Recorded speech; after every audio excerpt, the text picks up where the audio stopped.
The rain hadn't let up all afternoon. It wasn't the kind of storm that rattled windows or sent people scrambling for cover. Just a steady, quiet drizzle that turned sidewalks slick and made everything smell like wet pavement and old leaves. Most kids had been picked up by parents or climbed onto yellow buses the moment the final bell rang, but one girl walked alone, her sneakers scuffing against puddles, her backpack bouncing lightly with each step. She wasn't in a hurry. School had been long, and the walk home was her favorite part of the day.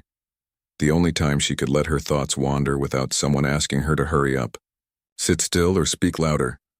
She passed the corner bakery, where steam fogged the glass, and the laundromat with its rows of spinning machines glowing blue behind the windows. A few blocks more and she'd be home, where her mother would already have soup simmering on the stove and the radio playing low in the background. But just as she turned onto Maple Street, something caught her eye. Near the curb, an old man stood beside a beat-up sedan with peeling paint and mismatched hubcaps. He was trying to lift two heavy-looking duffel bags into the trunk, but his arms shook with the effort. One bag slipped from his grip and thudded onto the wet asphalt. He let out a quiet sigh, not angry, just tired, and bent slowly to pick it up again.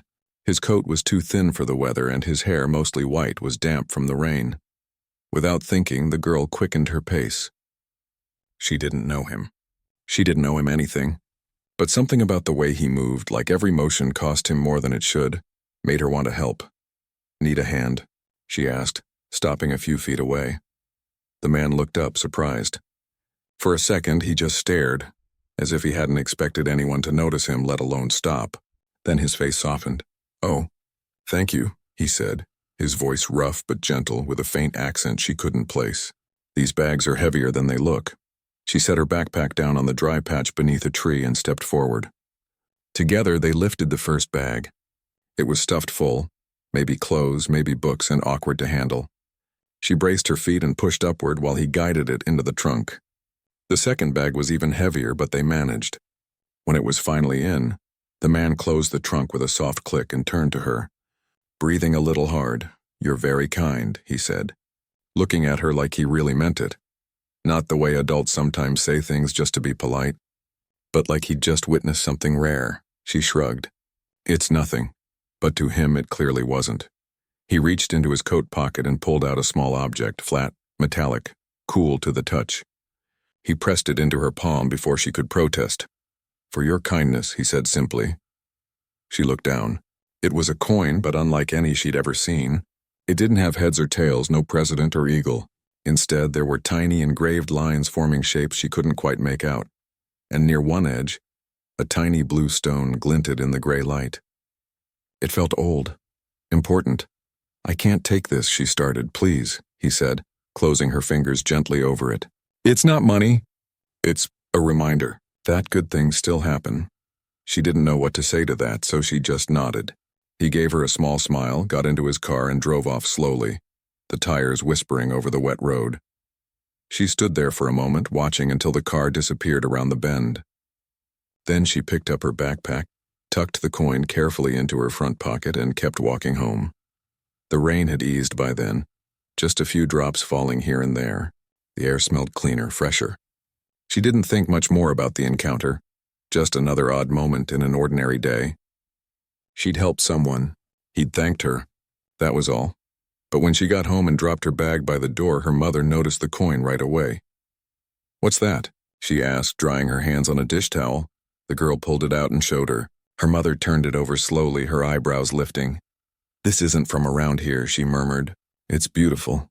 They sat at the kitchen table, the coin between them, the radio playing a soft jazz tune in the background. The girl told her everything, the man, the bags, how he'd struggled but never complained. Her mother listened quietly, her expression thoughtful. "You did the right thing," she said finally, brushing a strand of hair from the girl's face. "Always help when you can. You never know what someone's carrying." Later that night, after dinner and homework and a warm bath, the girl lay in bed, the coin resting on her nightstand. Outside, the streetlights cast long shadows across her room. She thought about the man, where he was going, where he'd come from. She wondered if he had family, or if he was alone like he seemed. She hoped he'd found somewhere dry to stay. She didn't know it yet, but that small act, stopping on a rainy sidewalk to lift a stranger's bag, had already set something in motion. something far bigger than either of them could imagine. But for now, in the quiet of her room, with the hum of the refrigerator downstairs and the distant sound of a car passing by, everything felt still, safe, normal. The next morning, sunlight spilled through the kitchen window, turning the steam from the coffee pot into golden swirls. The girl sat at the table, turning the strange coin over and over in her fingers. It felt heavier today, like it carried more than just metal and stone. Her mother watched her from the stove, flipping pancakes with one hand while stirring oatmeal with the other. "You thinking about that man again?" she asked, not looking up. "Kind of," the girl admitted. "Do you think he's okay?" "I hope so," her mother said. "But I've been wondering about this coin too." She set the spatula down and came over, pulling out a chair. "It doesn't look like anything I've ever seen." "Not a souvenir, not a game piece. It feels important?" The girl nodded. He said it wasn't money. "Just a reminder." "A reminder of what, though?" Her mother frowned slightly. "Maybe we should ask someone who knows about old things." That afternoon, after school, they walked downtown. The town wasn't big, just a few blocks of shops, a post office, and a library with peeling paint. But it had character. People knew each other here. They waved from porches. They left extra zucchini on doorsteps in summer. And if you needed to know something unusual, you went to Mr. Delgado's antique shop. The bell above the door jingled as they stepped inside. The shop smelled like old paper, cedar, and lemon oil. Glass cases lined the walls filled with pocket watches, porcelain dolls, and tarnished silverware. In the back, behind a counter cluttered with magnifying glasses and tiny screwdrivers, Mr. Delgado looked up from a brass compass he'd been cleaning. "Well, hello," he said, his voice warm. "Haven't seen you two in a while." The girl's mother smiled. "We found something unusual. Thought you might be able to tell us what it is." She placed the coin on the counter. Mr. Delgado's hand stilled. He didn't reach for it right away. Instead, he stared at it like it might vanish if he moved too fast. Then slowly, he picked it up with 2 fingers, holding it close to his eyes. His expression shifted, first curiosity, then recognition, then something deeper. Worry. "Where did you get this?" he asked, his voice lower now. The girl explained. The rainy afternoon, the old man, the duffel bags, the quiet thanks. Mr. Delgado listened without interrupting. When she finished, he set the coin down gently as if it were fragile. "This isn't just a token," he said. "It's a family seal. Eastern European. Very old. Belonged to a line of landowners, wealthy but not flashy. They kept to themselves, this kind of piece. It was passed down only to trusted stewards. Not for trade. Not for show. For trust." The girl blinked. "A steward?" "Someone who protects something valuable," her mother said softly, glancing at her. Mr. Delgado nodded. "And that sapphire?" "Not decoration. It's a marker. Only one was ever made per generation." He paused, then added, "These families, they disappeared during the wars. Some fled, some vanished. If this is real, and I believe it is, then it's worth far more than its weight in gold. Not just money, history, legacy." He looked at the girl. "You didn't take this." "He gave it to you." "Yes. That means something," Mr. Delgado said. "It means he chose you." The walk home felt different. The streets were the same cracked sidewalks, the same neighbor walking his barking terrier. But everything seemed sharper, louder, more charged. The coin, now tucked back in the girl's pocket, felt like it pulsed with quiet energy. That evening, as they ate dinner, her mother kept glancing out the window. "I keep thinking, if this coin is as rare as Mr. Delgado says, someone might come looking for it." "But the man gave it to me," the girl said. "It's mine now." "I know," her mother replied. "But not everyone sees things that way." They didn't talk much after that. The radio played softly. The dishes clinked in the sink. Outside, the streetlights flickered on one by one. It wasn't until late that night, when the girl was brushing her teeth, that she noticed it. A black car parked across the street. Not flashy, not new, just dark still and watching. She froze, toothbrush in hand. The windows were tinted. She couldn't see inside. But it hadn't been there before. She called her mother. Together they stood by the living room window, curtains slightly parted. "It's probably nothing," her mother said, but her voice was tight. "Maybe someone visiting the Millers." But the Millers lived 3 houses down, and the car never moved. The next morning it was gone. The girl almost convinced herself she'd imagined it, until she saw another one that afternoon. idling near the school gate at dismissal. Same color, same quiet presence. No one got out. No one honked. It just sat there, engine humming softly like it was waiting, she told her mother. They called the local police. An officer came by, polite but skeptical. No license plate violation. No threats. Just a car parked legally. He shrugged. Unless someone approaches you or acts threatening, there's not much we can do. That night, the girl couldn't sleep. Every time a car passed, her heart jumped. She kept the coin under her pillow. Not because she was afraid to lose it, but because it felt like the only real thing in a world suddenly full of shadows. Then, 2 days later, a letter arrived. No return address. No stamp, just slipped into their mailbox by hand. Inside, a single sheet of thick paper. On it, a photograph. The old man, standing in front of a grand stone house with tall windows and ivy crawling up the walls. He looked younger, healthier, dressed in a dark suit. Beside him stood 2 men in sharp black coats, their faces unreadable. On the back of the photo, in neat, looping handwriting, "She has what belongs to us. Return it and no harm will come." The girl's hands shook as she read it. Her mother's face went pale. They sat at the kitchen table in silence for a long time, the photo between them like a live wire. "Why would he send this?" the girl whispered. "He was kind. He thanked me." Her mother reached across and took her hand. Maybe it wasn't him. The words hung in the air, heavy and cold. Outside, another black sedan rolled slowly down the street. It didn't stop, but it didn't need to. They both knew it was watching. The girl looked down at the coin in her palm, its edges smooth from age, the tiny sapphire catching the kitchen light like a secret. She thought of the man's tired eyes, his quiet voice, the way he'd trusted her without knowing her name. Something wasn't right, and she was starting to believe the man hadn't sent those cars. He might be in trouble too. The letter stayed on the kitchen table for 2 days. No one touched it except to slide it into a manila envelope and tuck it away in the top drawer. Like hiding it might make the threat disappear, but it didn't. The black cars kept coming, not every day, but often enough to keep the air thick with unease. They never parked directly in front of the house, never honked, never sent anyone to knock. They just lingered like ghosts in sedans, watching. The girl tried to act normal. She went to school, raised her hand in math class, laughed with friends at lunch, but her mind kept drifting back to the photograph. The way the old man stood slightly apart from the others, his posture stiff, his eyes not quite meeting the camera. It didn't look like pride. It looked like performance, like he was being made to stand there. One afternoon, after another black car idled near the bus stop, she turned to her mother and said, "We have to go back to where I met him." Her mother hesitated. "It's been weeks. He's probably long gone." "Maybe," the girl said, "but someone might remember him." So the next Saturday morning, they walked the same route, the bakery, the laundromat, the corner of Maple and Fifth. The sky was clear this time, birds chattering in the trees, kids riding bikes with streamers flying from their handlebars. Everything looked ordinary, safe. But the girl felt anything but calm. They started with the bakery. The woman behind the counter wiped her hands on her apron and listened as the girl described the man. His thin coat, his accent, the way he'd struggled with the bags. "Oh, him," she said, frowning slightly. "Yeah, I saw him.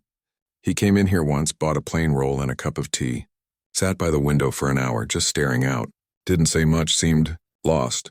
"Did he mention where he was going?" her mother asked. "No, but he asked about the bus station. Said he needed to get somewhere quiet, somewhere no one would look." They thanked her and moved on. At the laundromat, an older man folding towels nodded when they described the stranger. He asked if I knew a place he could stay for a night or two. Cheap. I told him about the old motel on Elm. Place is barely running, but they don't ask questions. Their hopes lifted. Maybe he was still nearby. But when they got to the motel, a sagging building with flickering neon and cracked pavement, the clerk shook his head. "Had an old fellow stay here about 3 weeks back. Paid cash, left in the middle of the night. Didn't even take his towel. Did he seem scared?" the girl asked. The clerk paused, then lowered his voice. He kept looking over his shoulder, like he thought someone was following him. That night, over a quiet dinner, the girl couldn't stop thinking about it. If the man had been running, why give her the coin? Why trust a stranger unless he knew she'd be safe, unless he believed kindness was still stronger than fear? Then her mother said something that changed everything. "What if the people in that photo aren't his family?" she said slowly, stirring her tea. "What if they're the reason he ran?" The girl looked up. "You mean they took him?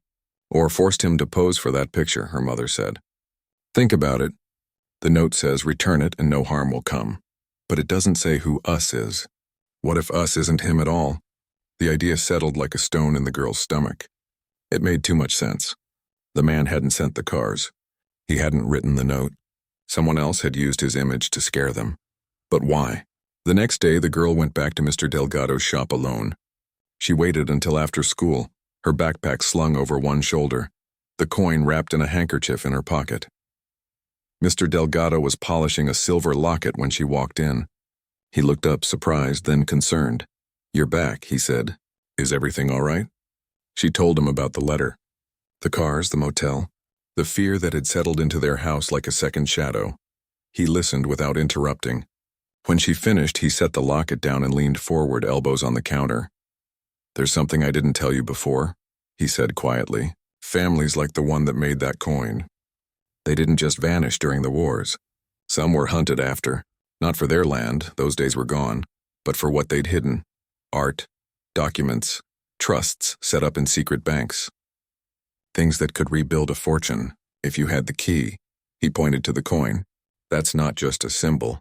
It's a key to a legacy.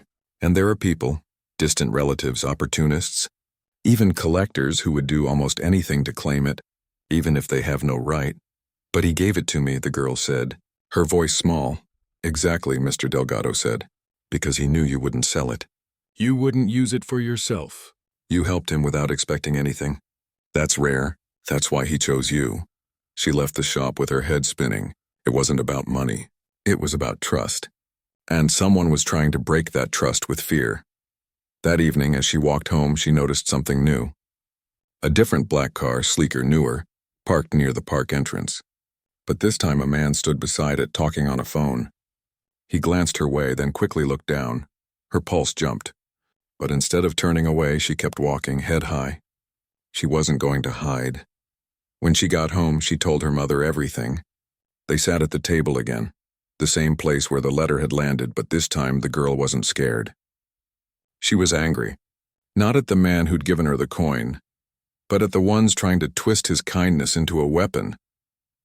"We can't just wait for them to go away," she said. Her mother looked at her for a long moment, then nodded slowly. "No, we can't." Outside, the streetlights came on. Somewhere down the block, an engine started, but this time the girl didn't flinch. She reached into her pocket, fingers closing around the cool metal of the coin. She knew now. This wasn't just her story anymore. It belonged to the old man, too. And she wasn't going to let anyone take that from either of them. The decision didn't come all at once. It grew slowly, like the first green shoots after a long winter, quiet at first, then impossible to ignore. The girl and her mother had spent days talking in hushed voices after dinner, weighing options, wondering who they could trust. Calling the police again felt useless. They'd already said there was nothing they could do without a direct threat. Going to the news seemed too risky, too loud. But doing nothing? That felt like surrender. Then one rainy evening, much like the one when it all began, her mother came home with a newspaper tucked under her arm. She spread it on the kitchen table, pointing to a small article near the bottom of page 3. It was about a journalist who'd recently written a piece on forgotten heirlooms reuniting families after decades. The byline belonged to someone named Elena Ruiz, and the tone of the article was gentle, respectful, focused not on treasure, but on people. "What if we tell her the whole story?" her mother asked. Not just the coin, not just the cars, but the man, his kindness, what it meant. The girl thought about it. This wasn't about exposing secrets or chasing headlines. It was about truth, about making sure the right story got told, the one where a tired old man trusted a stranger because she helped without asking for anything in return. They wrote a letter. Not long, not dramatic, just honest. They described the rainy afternoon, the weight of the bags, the quiet exchange, the fear that followed. They included a blurred photocopy of the photograph, faces obscured just enough to show the setting without revealing identities. And they ended with a simple question. Is there a way to protect something good without letting fear take it away? They mailed it the next morning. 2 days later, Elena called. She didn't sound like the kind of reporter who chased scandals or dug for dirt. Her voice was calm, thoughtful. She asked careful questions. She listened more than she spoke. And when the girl told her about the black cars, the letter, the feeling that the old man might be in trouble too, Elena didn't jump to conclusions. She said, "Let's find out who he really is." What followed wasn't a whirlwind of cameras and headlines. It was quiet detective work. Elena reached out to historical societies, immigration records, even old newspaper archives from Eastern Europe. She found a name, Ivo. Not a common name, but not unheard of. Then, a breakthrough. A decades-old article about a family estate seized during political unrest, and a caretaker who'd stayed behind to protect what he could. His name was Ivo. Further digging revealed that the estate had been returned to distant relatives years later, but not to Ivo. He'd vanished from public records shortly after. No death notice. No new address. Just silence. Elena also tracked the license plates of the black cars. Not through illegal means, just public records and careful observation. One belonged to a man who'd filed paperwork claiming distant kinship to the original estate owners. Another was registered to a private security firm hired by the same family branch. They weren't government agents.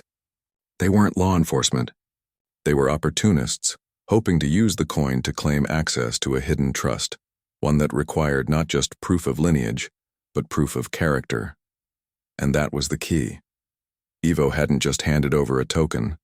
He'd passed a test. The coin was designed to go only to someone who acted with genuine kindness, someone who wouldn't sell it, trade it, or use it for personal gain. The trust it unlocked wasn't just money. It was a fund meant to support displaced elders, preserve cultural heritage, and help those who'd lost everything during the upheavals of the past century. The distant relatives knew about the trust, but they didn't have the coin. And without it, and without proof that its holder met the moral conditions, they couldn't touch a single cent. That's why they'd tried to scare the girl into giving it back. That's why they'd used Ivo's image in the photo, to make it seem like he'd changed his mind. But Ivo hadn't. He'd disappeared to protect the legacy. And in doing so, he'd placed it in the hands of someone who understood what it truly meant. Elena wrote her story carefully. She didn't name the relatives. She didn't publish Ivo's full history. She focused on the moment of kindness, the rainy sidewalk, the shared effort, the quiet gift. She wrote about how sometimes the most powerful things in life aren't gold or land, but trust, and how that trust can ripple outward in ways no one expects.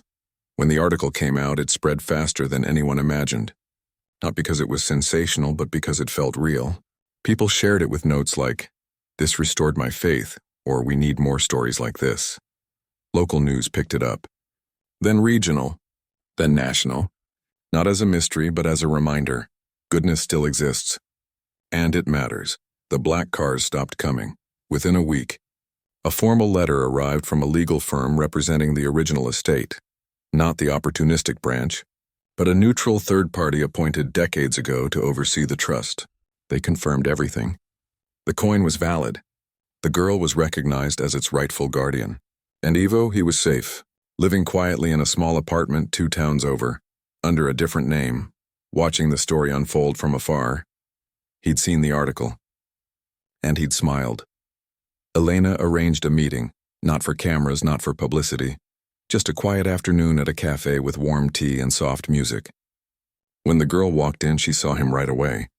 He looked older than she remembered, frailer, but his eyes were the same, kind, tired, full of quiet strength. He stood when she entered. Not all the way, his knees wouldn't let him, but enough to show respect. "You kept it," he said simply. "I couldn't give it away," she replied. "It wasn't mine to give back." He nodded as if he'd known all along. They talked for hours. About his life. About the family he'd served. About why he'd chosen her that day. "I saw you walking," he said. "You weren't rushing. You weren't looking at your phone. You saw me struggling, and you stopped. Not because you wanted something, just because it was right." He never asked for the coin back, never suggested she use the trust for herself. Instead, he asked one thing. Will you help me make sure it's used the way it was meant to be? She didn't hesitate. Yes. And in that moment, the fear that had shadowed their home for weeks melted away, not because the danger was gone, but because they'd faced it with truth, and truth had won. The story wasn't over. But now it belonged to both of them. And that made all the difference. The years that followed didn't unfold like a movie. No grand speeches, no sudden riches, no dramatic courtroom showdowns. Life settled back into its rhythm, but with a new thread woven through it, quiet and strong. The girl still walked home from school most days, still helped her mother chop vegetables for dinner, still laughed with friends over inside jokes that wouldn't make sense to anyone else. But now, tucked in her desk drawer, wrapped in the same handkerchief from that first visit to Mr. Delgado's, was the coin. No longer a mystery, but a promise. Ivo became a steady presence, not as a guardian or a benefactor, but as a friend. Every other Sunday he'd come by for tea. He never arrived in a fancy car or with gifts, just himself. Sometimes a book he thought she'd like. Sometimes a small pastry from the bakery he now visited regularly. They'd sit at the kitchen table and he'd tell stories. Not about wealth or power, but about orchards in full bloom. Winter nights by wood stoves. The sound of church bells echoing through valleys he hadn't seen in 50 years. The girl listened not out of obligation, but because his memories felt like something precious being passed down, like seeds saved for planting in better soil. As she grew older, she began to understand the weight of what had been entrusted to her. The trust wasn't just a bank account. It was a living thing, meant to shelter those who'd been uprooted, to give dignity to those forgotten by time. And she knew deep in her bones that it wasn't hers to spend on clothes or vacations or even college, though the funds could have covered it easily. It was hers to steward. By the time she was in high school, she'd started volunteering at a community center that helped elderly immigrants adjust to life in a new country. She noticed how some of them carried the same quiet weariness Ivo once had, the kind that comes not from age but from loss. She saw how a warm meal, a listening ear, or even just someone who remembered their name could light up their eyes like a candle in a dark room. That's when the idea began to take shape. She talked to Ivo about it first, then to her mother, then to Elena, who'd stayed in touch over the years, always checking in, never pushing, and finally, to the legal team overseeing the trust. She didn't ask for permission. She presented a plan. What if they used part of the trust, not all, just enough to open a small residence? Not a nursing home with sterile hallways and strict schedules, but a real home. A place with gardens, shared kitchens, rooms with windows that opened to fresh air. A place where elders who'd lost their families, their countries, or simply their sense of belonging could live with respect, community, and peace. Ivo's eyes filled with tears when she described it. That, he said softly, is exactly what he would have wanted. He didn't say who he was, the original founder of the trust, but the girl understood. It wasn't about bloodlines anymore. It was about legacy of care. The project took years. There were permits to file, architects to consult, neighbors to reassure. Some worried it would bring too much change to the quiet street. But the girl spoke at town meetings, not with polished speeches, but with honesty. This isn't about charity, she said once, standing in front of a room full of skeptical faces. It's about returning what was taken. Dignity, safety, a place to belong. And we're not asking for your money. We're asking for your understanding. Slowly, the resistance softened. People began to see it not as an intrusion, but as a gift. The day the residence opened, the sky was clear and the air smelled like spring rain and blooming lilacs. Ivo stood at the front door, leaning lightly on a cane, watching as the first residents arrived. Some with suitcases, some with walkers, all with cautious hope in their eyes. One woman, her hair silver and her hands trembling, paused on the threshold and turned to the girl. "Why are you doing this?" she asked. The girl smiled. "Because once someone trusted me with something good, and the only way to honor that trust is to pass it on." Inside, the house hummed with life. There was a common room with mismatched armchairs and a piano no one knew how to play yet. A kitchen where meals were cooked together. Recipes shared across languages. A small library filled with donated books, including a shelf of poetry in half a dozen tongues. And in the backyard, raised garden beds where tomatoes, herbs, and sunflowers would soon grow. The girl didn't run the place. She wasn't the director or the owner. She was simply part of it. A familiar face, a steady hand, someone who remembered birthdays and brought extra blankets on cold nights. She studied social work in college not because it was impressive, but because it felt like the next right step. Years later, when Ivo passed away peacefully in his sleep at the age of 93, he was surrounded not by distant relatives chasing claims, but by people who loved him, residents who'd shared his stories, staff who'd learned his favorite tea, and the girl who'd once helped him lift 2 heavy bags on a rainy afternoon. At his memorial, held in the garden he'd helped plant, the girl placed the coin on the table beside his photo, not as a symbol of wealth, but as a reminder that kindness, when given freely, can grow into something far greater than anyone imagined. She never sold it, never locked it away. Eventually, she gave it to a young volunteer at the residence, a quiet teenager who'd started coming by after school to read to the residents. The girl saw something in her, the same unassuming decency, the same willingness to show up without being asked. "Hold on to this," she said, pressing the coin into the teen's palm, not because it's valuable, but because it's a question, and you've already answered it. The black cars were long gone. The fear had faded like an old bruise. What remained was something quieter, deeper, a chain of trust passed hand to hand, heart to heart. And on rainy afternoons, when the sidewalks glistened and the air smelled like wet leaves, the girl would sometimes stand at the window of the residence watching the street, remembering, not with fear, but with gratitude, for a moment of simple kindness that changed everything, not because it was grand, but because it was true.